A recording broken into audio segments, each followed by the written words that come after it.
Titanic जहाज के मलबे को एक्सप्लोर करने के लिए 18 जून को अपनी समुद्री ट्रिप पर रवाना हुए ओशन गेट सबमरीन के कैटास्ट्रॉफिक इम्प्लोजन का शिकार हो गई।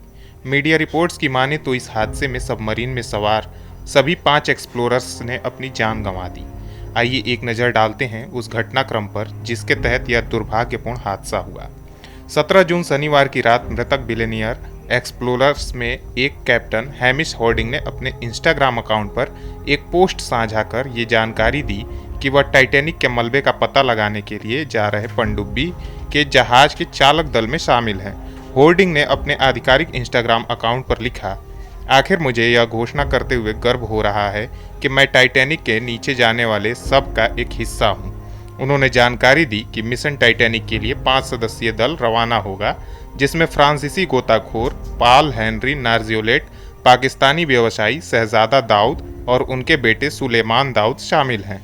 यह दल शुक्रवार को सेंट जॉन्स न्यूफाउंडलैंड कनाडा से रवाना हुआ।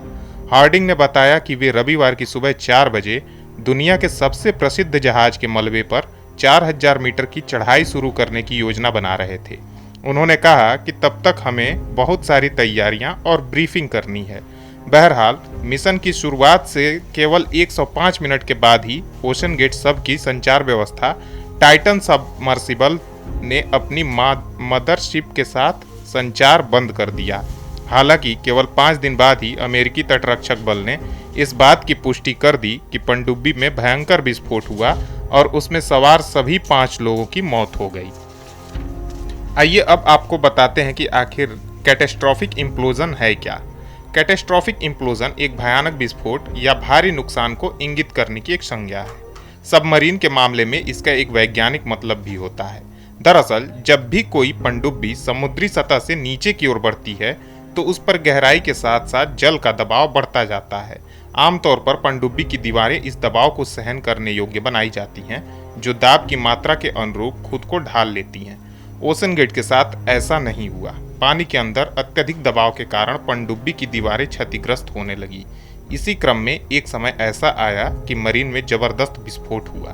बताया जा रहा है कि इस विनाशकारी विस्फोट की वजह से उसमें सवार सभी यात्रियों की 20 मिलीसेकंड से भी कम समय में मौत हो गई।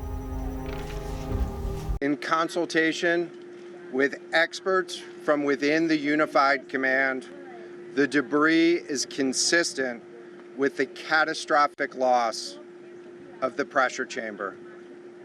Upon this determination, we immediately notified the families. On behalf of the United States Coast Guard and the entire Unified Command, I offer my deepest condolences to the families. I can only imagine what this has been like for them, and I hope that this discovery provides some solace during this difficult time. Essentially, we found 5 different major pieces of debris that told us that it was the remains of the Titan. The initial thing we found was the nose cone, which was outside of the pressure hull. We then found a large debris field. Within that large debris field, we found the front end bell of the pressure hull. That was the first indication that there was a catastrophic event. Shortly thereafter, we found a second smaller debris field. Within that debris field, we found the other end of the pressure hull, the aft end bell, which was basically comprised of the totality of that pressure vessel. We continue to map the debris field, and as the Admiral said, we will do the best we can to fully map out what's down there.